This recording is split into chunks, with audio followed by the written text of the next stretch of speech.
கற்பகம், எங்க பக்கம் பிள்ளைய கிள்ளி விட்டு கங்கா பக்கம் தொட்டில் ஆட்டுற. கங்காவும் செல்வாவும் கோவில சந்திச்சுப்பாங்களா? இவன் அவளுக்கு ஆறுதல் சொல்லுவானா? அவ அத்தைக்கு பூ வாங்கி கொடுத்தாளாம். இவளும் பெருமையா வச்சுக்க போறாளாம். யாருக்கு அதுல பூ சுத்துற? 5 ரூபாய் பூக்காக குடும்ப கௌரவத்தையே விட்டு கொடுக்குறியே, உன்னை எப்படி நம்புறது? இல்லக்கா, அந்த குடும்பத்து மேலதான் நாம வெறுப்ப காட்ட முடியும். நம்ம பையனை என்ன கண்டிக்க முடியும்? நாம ஏதாவது கேட்க போய் எனக்கு கங்கா தான் முக்கியம், அவளோட தனி கொடுத்தன போறேன்னு சொல்லிட்டா நாம என்னக்கா செய்ய முடியும்? இதுவரைக்கும் என் பேச்ச கேட்டானே, அதுவே எனக்கு சந்தோஷம்க்கா. அது போதும் நீ நினைக்கிற? இப்படி அடிக்கடி சந்திச்சுக்கிறதும் தனி கொடுத்தன போறதும் ரெண்டும் ஒண்ணுதான். அப்புறம் நம்ம கோரிக்கை நிறைவேறாது. அவங்க மன்னிப்பே கேட்க மாட்டாங்க. அப்புறம் நம்ம நிலைமை நெருப்பு அணிஞ்ச சாம்பல் மாதிரி தான். உங்க மனசுல என்ன நினைச்சிட்டு இருக்கீங்க? கடைசி வரைக்கும் கங்காவும் கலெக்டர் மாவும் சேரவே கூடாதுன்னு நினைச்சிட்டு இருக்கீங்களா? ஒரு மரியாதைக்காக அவங்க அமைதியா இருக்காங்க. அவங்க தனி கொடுத்துன போறதுக்கு அவங்களுக்கு எல்லா உரிமையும் இருக்கு. அரஞ்சனா, என்னமா பெருசா பேச வந்துட்ட? அந்த கங்கா உன் கூட பிறந்தவ மாதிரி அவளுக்காக விட்டு கொடுத்துட்ட. மாமாவுக்கு ஏத்த சரியான ஜோடின்னு சேர்த்து வச்ச. இன்னைக்கு அந்த குடும்பம் செஞ்சதுக்கு செல்வா கஷ்டப்படுறா.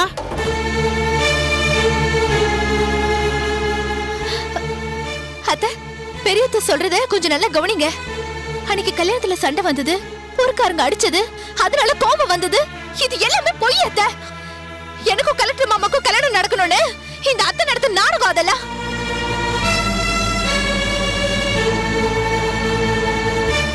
அத்தை, இவங்க பேச்செல்லாம் நம்பி கங்காவை சேர்க்காம இருக்காதீங்க. கங்கா சொக்க தங்கம் அத்தை. அத வருஷம் பார்க்கணும்னு நினைக்காதீங்க. ஒரு கலெக்டர் கட்டின பொண்டாட்டிய மண்டபத்திலே விட்டுட்டு வந்துட்டாருன்னா 4 பேர் தப்பா பேசதான் செய்வாங்க. இவங்க செஞ்ச சதின்னு யாருக்குமே தெரியாது. மாமா பல பேருக்கு உதாரணமா இருக்கணும். இப்ப அவரோட நிலைமையை கொஞ்சம் யோசிச்சு பாருங்க. கற்பகம், கலெக்டர் தனக்கு கிடைக்கலங்கிற ஏக்கத்துல இப்படி பேசுற. இவன் நம்மளுக்கு அண்ணன் பொண்ணு, இவளுக்கு நாம தான் நல்லது பண்ணணும். புரியுதா? அத்தை, யார் பேசுறதையும் மனசுல வச்சுக்காதீங்க. கங்கா ரொம்ப நல்லவங்க, அதை நீங்க புரிஞ்சுக்கணும்.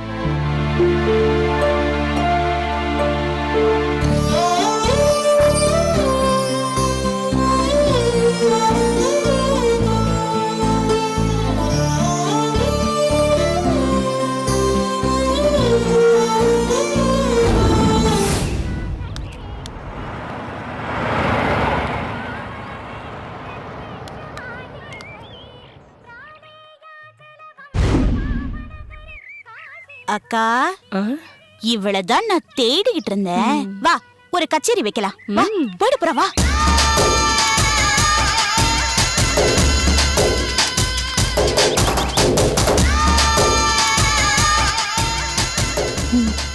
போறா போறா, பாரு வேகமா போறா, சீக்கிரம் போ.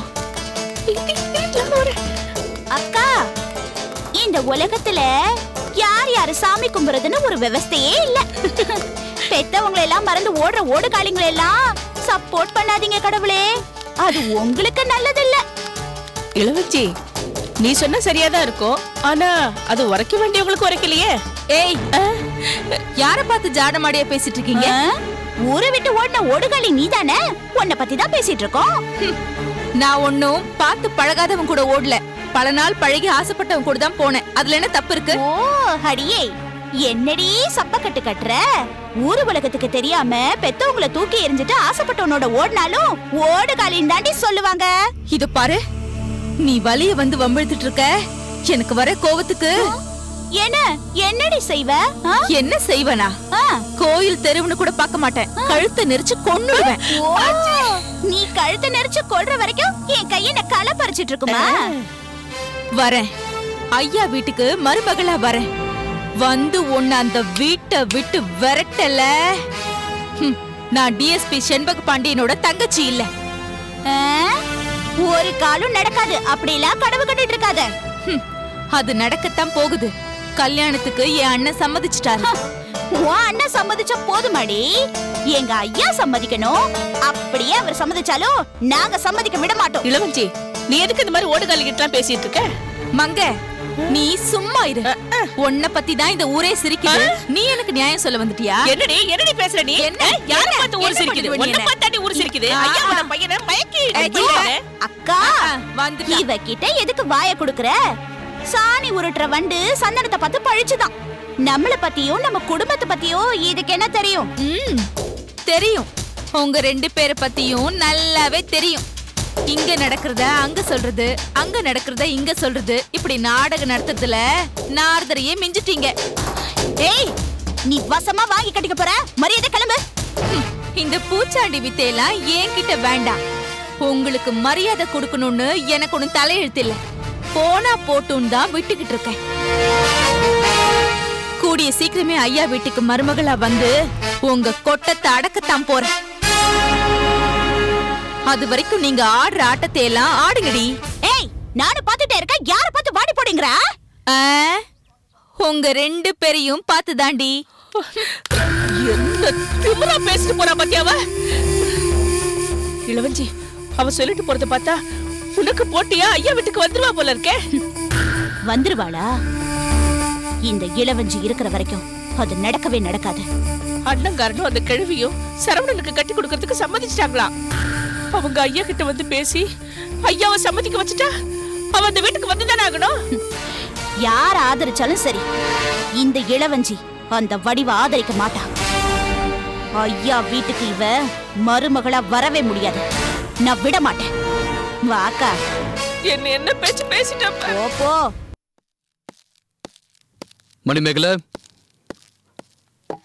மணிமேகலை. மாமா சொல்லுங்க மாமா. சாப்பாடு பரிமாறணும், அம்மாவை வர சொல்லு.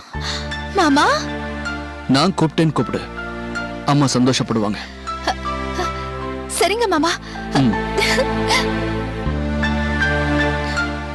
அத்தை அத்தை அத்தை, மாமா உங்களை கூப்பிடுறாரு. அவருக்கு சாப்பாடு போடணுமா? அவரையே போட்டுக்கிட்டு சாப்பிட சொல்லு. ஐயோ அத்தை, நான் மாமான்னு சொன்னது உங்க புள்ளைய, கலெக்டர் மாமாவ. என் புள்ளையா கூப்பிட்டா? ஆமா அத்தை, நிஜமாவ சொல்ற? சத்தியமா சொல்றேன். என்ன செல்வா, என்ன கூப்பிட்டியா? ஆமாம்மா, இனிமே நான் உங்க கையால் தான் சாப்பிட போறேன். சாப்பாடு போடுங்க. என்னம்மா அப்படி பாக்குறீங்க? இல்ல செல்வா, இந்த வார்த்தையை கேட்டதும் எனக்கு எவ்வளவு சந்தோஷமா இருக்கு தெரியுமா? பெத்த வயித்துக்கு பால் வாத்த மாதிரி இருக்கு. ஆமா, என்ன திடீர்னு என் கையால சாப்பிடணும்னு சொல்ற? எந்த போதி மரம் உனக்கு புத்தி சொல்லிச்சு? கங்கா தாம்மா. கங்காவா? என்னடா சொல்ற? ஆமாம்மா, இப்ப கங்காவை கோயில்ல பார்த்தேன்ல, உங்க கையால சாப்பிடறது இல்லைன்னு அவகிட்ட சொன்னேன்.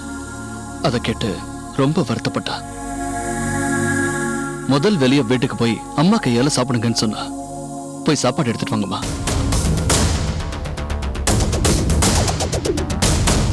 அம்மா சாப்பாடு போடுங்கன்னு சொன்னப்போ இப்பவாவது என் மேல பாசம் வந்துச்சேன்னு நினைச்சேன். ஆனா அந்த கங்கா பேர் சொல்லி என்ன சங்கடப்பட வச்சிட்டியே. இப்ப சாப்பாடு போட போறீங்களா இல்லையா? என் மனசு ரொம்ப சங்கடமா இருக்கு. அந்த கங்கா சொன்னதுனால தானே என்ன சாப்பாடு போடுன்னு சொல்ற. அன்னைக்கு நான் அவ்வளவு கெஞ்சினேன், என்ன மதிக்காம போயிட்ட. இப்ப அவ சொன்ன உடனே பாசம் வந்துடுச்சா? இந்த வீட்டுக்குள்ள வர்றதுக்கு இப்படி எல்லாம் அவ பேசுறாளா? அம்மா, நீங்க இந்த வீட்டுக்கு கூப்பிடுவீங்கன்னோ உங்க மனசுல இடம் பிடிக்கணும்னோ கங்கா இந்த மாதிரி எல்லாம் சொல்லல. பிரிஞ்சிருந்தாலும் கூட உங்க மேல ரொம்ப மரியாதை வச்சிருக்கா. தயவு செஞ்சு அவ குணத்தை புரிஞ்சுக்கங்க. அவளுக்காகவாது சாப்பாடு போடுங்க. ஏண்டா, என் கையால சாப்பிட மாட்டேன் நீ அன்னைக்கு சொன்னதை விட அவ சொன்னதுக்காக இப்ப என்ன சாப்பாடு போட சொல்ற பாரு. இதுதான்டா என்ன அவமானப்படுத்துற மாதிரி இருக்கு. உன் அம்மா கிட்ட மகன் நீ சாப்பிடுறதுக்கு உன் பொண்டாட்டி சொன்னதுக்கு அப்புறம் தான் சாப்பிடணுமா? இதை விட வேற அவமானம் எனக்கு வேணுமா? செல்வா, எங்களை மீறி நீ கங்காவை சந்திக்க போறது எங்களுக்கு அவமானமா இருக்கு. கங்காவை சந்திக்கிறது மூலமா நீ குலசேகரனை நியாயப்படுத்துற. கங்கா சொல்லியோ இல்ல ஐயா சொல்லியோ நீ என்கிட்ட அன்பா இருக்க வேண்டாம். அந்த கங்கா சொல்லி உனக்கு நான் சோறு போட்டா சின்ன வயசுல இருந்து நான் உனக்கு ஊட்டி விட்டதுல அர்த்தமே இல்லாம போயிடும். அம்மா, அவ என்ன தெரியுமா சொன்னா? அத்தை என்ன கூப்பிடலைனாலும் பரவாயில்ல, நீங்க அவங்களை அலட்சியப்படுத்தாதீங்க. அப்படி நடந்துக்கிட்டா அது ஏன் மனசுதான் உறுத்தும்னா. எனக்கு உங்க மேல இருக்கிற வருத்தத்தை வெளிக்காட்டிக்காம கங்கா சொன்னதுக்காக சாப்பிடலான்னு வந்தேன். ஆனா எல்லாத்தையும் மறந்துட்டேன்னு நினைக்காதீங்க. என் மேல கோவமா இருந்த பையனை கங்கா சாப்பிட வச்சுட்டாளேன்னு அவளை நீங்க கௌரவப்படுத்தணும். உன்ன மாதிரி ஒரு மருமகதா என் வீட்டுக்கு வரணும்னு நீங்க சொல்லுவீங்கன்னு நான் எதிர்பார்த்தேன். அம்மா, ஒரு விஷயத்தை நல்லா புரிஞ்சுக்கங்க. உங்களுக்கும் குலசேகரனுக்கும் தான் சண்டை. ஆனா நீங்க அந்த கோவத்தை எல்லாம் கங்கா மேல காட்டுறீங்க. ஆனா கங்கா ஒவ்வொரு தடவையும் உங்களை ஜெயிச்சுக்கிட்டே வரா. கூடிய சீக்கிரம் கங்கா இந்த வீட்டுக்கு வருவா. நீங்களே கூப்பிடுவீங்க.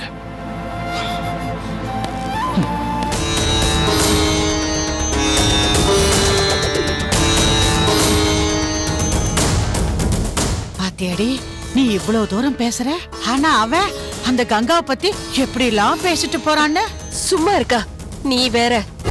டேய், அந்த 150 மூட்டையை குருமூர்த்தி வீட்டுக்கு அனுப்பிச்சிரு. மீதி இருக்கிற 60 மூட்டைய முதலியார் வீட்டுக்கு அனுப்பிச்சிரு. என்ன சொன்னதெல்லாம் புரிஞ்சுதா? அம்மா மா இங்க இருக்கேன்டா, பின்னாடி வா. டேய், எல்லாத்தையும் அனுப்பிச்சிட்டு சாயந்தரம் வீட்டுல வந்து ஓ பாரு. 2 பேரும் இங்க தான் இருக்கீங்களா? கணக்கோட வா. சரி, கிளம்புங்க போலாம். சரி, வச்சிரு. எங்க கிளம்ப சொல்ற? என்னம்மா தெரியாத மாதிரி பேசிட்டு இருக்க? கலெக்டர் வீட்டுக்கு தான். டேய், நாங்க ஏன்டா அங்க போனோம்? என்னப்பா அப்படி கேக்குறீங்க? அங்க போய் நாம மன்னிப்பு கேட்டா தானே அவங்க வந்து கங்காவை கூட்டிட்டு போவாங்க. டேய், நான் ஏன்டா மன்னிப்பு கேட்கணும்? நான் ஏன்டா மன்னிப்பு கேட்கணும்? தப்பு பண்ணது அந்த ராசம்மா. அந்த ராசம்மாவை கூட்டிட்டு வந்து கற்பக ஏன் கிட்ட மன்னிப்பு கேட்கணும். அப்பதான் அந்த கங்காவை அவங்க வீட்டுக்கு அனுப்பி வைக்க முடியும்னு நீ அங்க போய் சொல்ற. அதை விட்டுட்டு என்ன போய் மன்னிப்பு கேட்க சொல்ற? மன்னிப்பு கேட்டாதான் கங்காவை கூட்டிட்டு போவோம்னு சொன்னவங்க கிட்ட போய் நீங்க வந்து மன்னிப்பு கேட்கணும்னு வாக்குவாதம் பண்ணா சரியா வருமாப்பா? இப்ப இருக்கிற கோவம் இன்னும் அதிகமாயிடும். வேணாம்ப்பா. கங்காவுக்காக நீங்க மன்னிப்பு கேட்கறதுல எந்த தப்பும் இல்லைன்னு நான் நினைக்கிறேன். கங்காவும் கலெக்டரும் கல்யாணமா நினைக்க பிரியறதுக்கு நீங்க காரணமா இருக்க வேண்டாம்ப்பா. வாய மூடுறா. எல்லாம் உன்னாலதான் ஆச்சு. நீ மட்டும் நம்ம கங்காவை அந்த கலெக்டருக்கு விட்டு கொடுக்காம இருந்திருந்தா இப்படி யார்கிட்டயோ போய் நாம பேச்சு வாங்க வேண்டிய அவசியம் இருந்திருக்காது. அம்மா, அதெல்லாம் முடிஞ்சு போன விஷயம். இப்ப கங்கா நல்லபடியா வாடுறதுக்கு நாம மன்னிப்பு கேட்கறது தவிர வேற வழியே இல்லப்பா. ஜெயச்சந்திரா, நீ அந்த கற்பகத்துக்கு ஆதரவா பேசுறத இனியும் என்னால ஒத்துக்கவே முடியாது. அந்த கற்பகம் மேல இருக்கிற ஆத்திரத்தை விட உன் மேல இருக்கிற ஆத்திரம் தான் எனக்கு அதிகமா இருக்கு.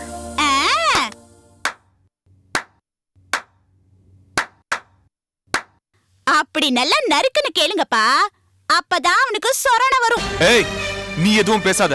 என்ன நீ பேசாத? அத்தனை பேருக்கு மத்தியில என்ன மல்லடின்னு சொன்னா அவ நாக்க நீ அறுத்துட்டு வந்திருக்க வேணாம்? கூட பிறந்த தங்கச்சிய சபையில வச்சு கேவலப்படுத்திருக்காங்க. உனக்கு கொஞ்சம் கூட ஆத்திரம் வரலையே? என் தங்கச்சியை பார்த்து அப்படி கேட்டது தப்புன்னு சொல்லி அவங்கள வந்து இங்க மன்னிப்பு கேட்க சொல்லிருக்கணும். அப்பதான் நீ எனக்கு அண்ணங்கிறதுக்கு ஒரு அர்த்தம் இருக்கு. அதை விட்டுட்டு அப்பா போய் அவங்க கிட்ட மன்னிப்பு கேட்க சொல்ற, இதுல ஏதாவது அர்த்தம் இருக்கா? அவங்க சொன்னதை நியாயம் வேற சொல்ற. அவங்க உன்னை அப்படி பேசுனது நியாயம் இல்லதான். சரி, அவங்களுக்காக நான் உன்கிட்ட 1000 தடவை மன்னிப்பு கேட்டுக்கிறேன். டேய், நீ எதுக்குடா மன்னிப்பு கேட்கணும்? தப்பா பேசுனது அவங்கதான் மன்னிப்பு கேட்கணும். டேய் ஜெயச்சந்திரா, ஐயாவும் கங்காவுமே இந்த விஷயத்துல சும்மா இருக்காங்க. நீ ஏன்டா இதுல தலையிடுற? உனக்கு ஒண்ணும் தெரியாதுடா. பேசாம சும்மா இரு. பெரியவங்க இதெல்லாம் பாத்துக்குவாங்க. இல்லப்பா, இந்த பிரச்சனையை ஒரு முடிவு கொண்டு வர்றது உங்க கையில தான் இருக்கு. அப்பா கையில என்ன இருக்கு? எல்லாம் அந்த கடவுள் கையில தான் இருக்கு. கங்கா வாழ்க்கை அப்படி அமைஞ்சு போச்சுன்னா யார் என்ன பண்ண முடியும்? அப்படி என்னால இருக்க முடியாது. எவ்வளவோ பிரச்சனை தடங்கள் தாண்டிதான் இந்த கல்யாணம் நடந்திருக்கு. நடந்த கல்யாணம் எந்த காரணத்தாலையும் அர்த்தம் இல்லாம போயிடக்கூடாது. கங்கா மாதிரி ஒரு நல்ல பொண்ணுக்காக நாம இறங்கி போய் கலெக்டர் அம்மா கிட்ட மன்னிப்பு கேட்கறது ஐயாவுக்கு செய்யற நன்றி கடனா தான் நான் நினைக்கிறேன். போதண்டா, நீயும் உன் நன்றி கடன் போய் உன் வேலையை பாரு. போ.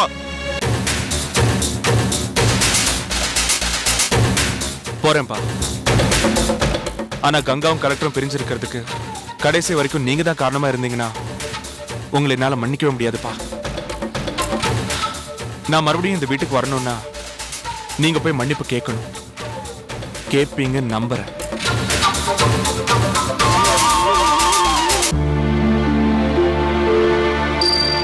அம்மா, நான் அப்பாவை விட உங்களை தான் அதிகமா நம்புறேன். வரேன்.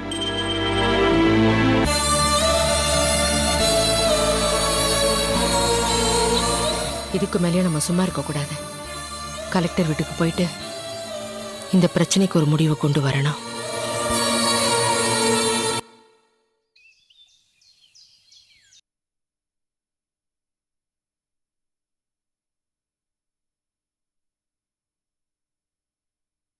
அண்ணே அண்ணே அண்ணே அண்ணே ஏம்மா, ஏன் இப்படி பதறி ஓடியாடுற? பொண்ணா பிறந்தவளுக்கு கோவமே வரக்கூடாதுன்னு நம்ம அம்மா அடிக்கடி சொல்லுவாங்க. அத நான் மனசுல வச்சிருந்தா அந்த கல்யாண மண்டபத்துல நான் பேய் மாதிரி ஆடி இருக்க மாட்டேன். என்ன பண்றது? 4 பேர் மத்தியில நான் பெத்த பொண்ண மலடின்னு சொல்லும் போது அப்படி ஆவேசப்பட்டுட்டேன்னு அதனால்தான் சத்தம் போட்டு. அண்ணே, அந்த இடத்துல என் மக இளவஞ்சிய நினைச்சேன்னா என் மருமக கங்காவை நினைச்சு பார்க்கல. என்ன மன்னிச்சிடுங்க அண்ணே.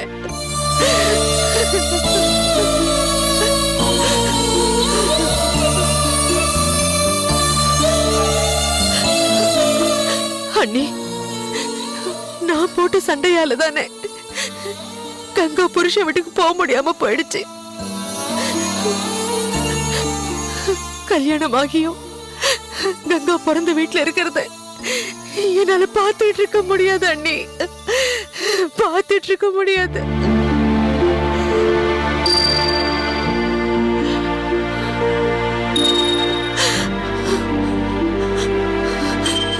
கங்கா,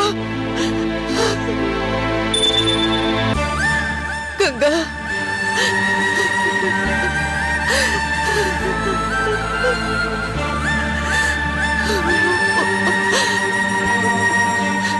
அண்ணே, நான் செஞ்ச பாவத்துக்கு கலெக்டரோட அம்மா கால்ல விழுந்து என் மருமக கங்காவை கூட்டிட்டு போங்கன்னு நான் கெஞ்ச போறேன்னு அது உங்ககிட்ட சொல்லிட்டு போலான்னு தான் வந்தேன்.